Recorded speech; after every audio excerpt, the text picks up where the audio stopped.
Assalamualaikum warahmatullahi wabarakatuh. Saya Dinda Indriani dengan NPM 21082602666. Izin mempresentasikan tugas di blog Growth and Development.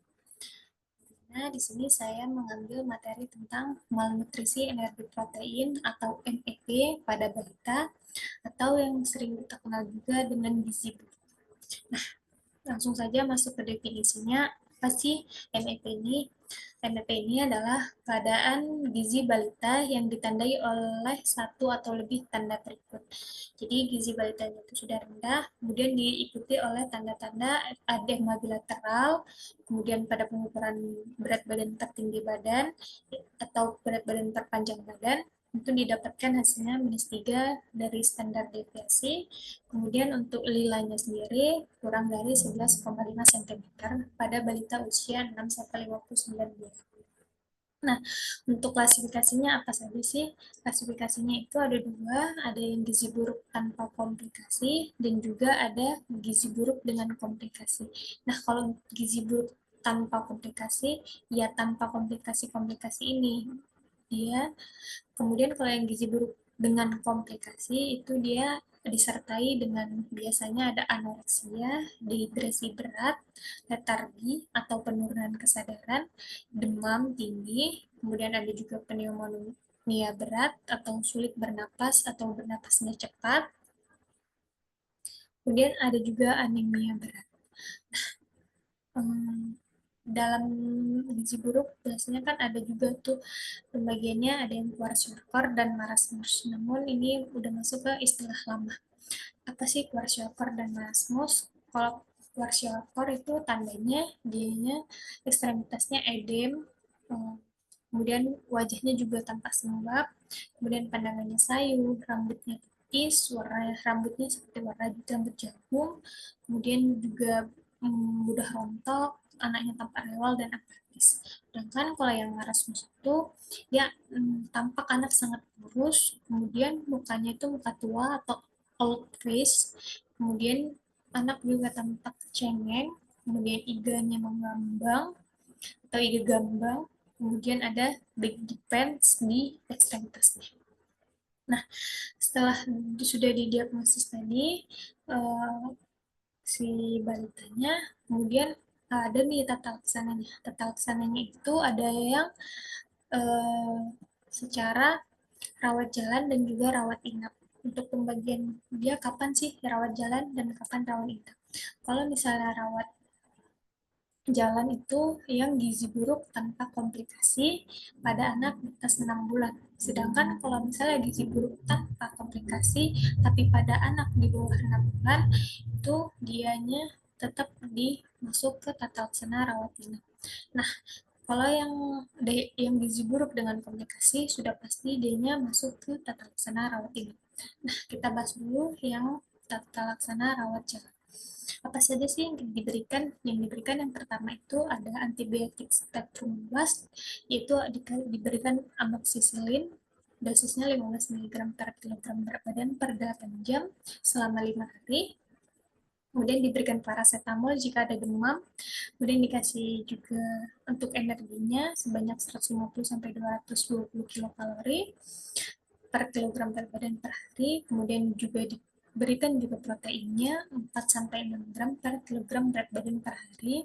Kemudian dicukupkan juga cairannya, diberi cairan sebanyak 150 sampai 200 ml per kilogram berat badan per hari. Nah, juga diberikan nih vitamin-vitaminnya. Itu di sini ada vitamin A, di mana dia satu kali bila tidak ditemukan tanda defisiensi vitamin A. Jadi walaupun tidak ditemukan tanda-tandanya tetap diberikan. Namun kalau misalnya yang dia bila ada defisiensi vitamin A, kemudian ada riwayat campak dalam 3 bulan terakhir, maka diberikan vitamin A itu 3 kali. Nah, kemudian diberikan juga tablet tambah besi itu per 20 kg, di mana diberikan satu tablet ferrofumar. Jadi, nah ini catatan juga kalau misalnya diberikan ini tunggu setelah ada kenaikan berat badan. Nah, kemudian diberikan juga asam folat. Nah, di mana asam folatnya itu 5 mg per kilogram berat badan pada hari pertama dan selanjutnya 1 mg per kilogram berat badan di hari berikutnya. Kemudian juga dikasihkan vitamin C dan B kompleks. Kemudian obat cacing diberikan pada hari ke-7 saat kontrol ulang pertama.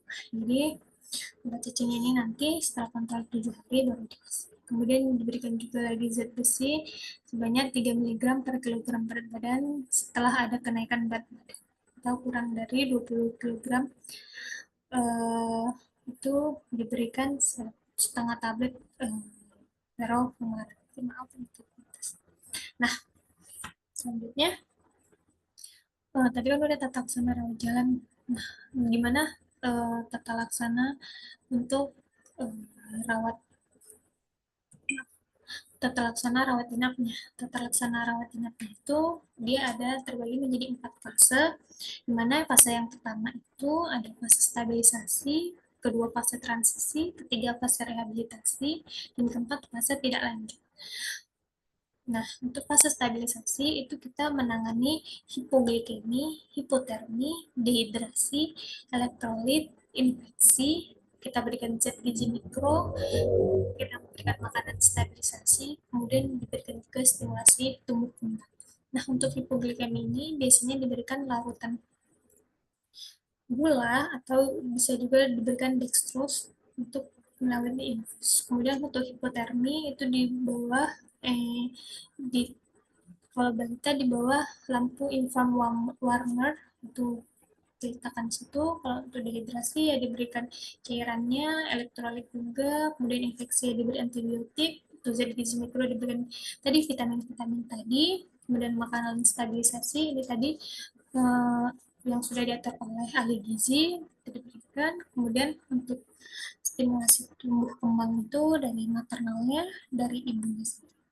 Kemudian masuk ke fase transisi, apa aja yang diberikan atau yang dipantau, itu ada elektrolit, ada infeksi, kemudian zat gizi mikro, makan tumbuh kejar, dan stimulasi tumbuh kembang. Kemudian setelah terlewati masa fase transisi, masuklah ke fase rehabilitasi atau tindak lanjut di rumah. Jadi ini persiapan untuk dipulangkan. Jadi pas dari rehabilitasi ini dilihat ini sudah bisa dipulangkan atau tidak. Kemudian masuk ke fase tindak lanjut, itu fase tindak lanjut ini juga tetap diberikan si infeksinya ini, maksudnya antibiotiknya juga tetap diberikan, terus zat gizi mikro juga tetap, makan tumbuh kecap juga tetap diberikan, kemudian untuk stimulasi tumbuh kembangnya juga pasti tetap diberikan. Jadi fase tindak lanjut sudah selesai, sudah matang, sudah siap untuk dipulangkan. Nah, sini saya mengambil dari referensi Pedoman Pencegahan dan Tata Laksana Gizi Buruk pada Balita, Kementerian Kesehatan Republik Indonesia, Jakarta 2029. Nah, untuk yang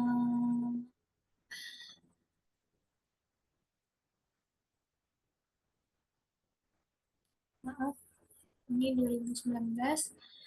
Untuk yang kedua itu buku saku pencegahan dan tata laksana gizi buruk pada balita di rawat jalan bagi tenaga kesehatan dan kementerian.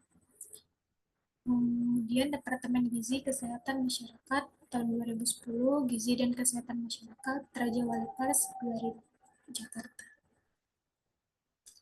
Terima kasih, saya akhiri. Wassalamualaikum warahmatullahi wabarakatuh.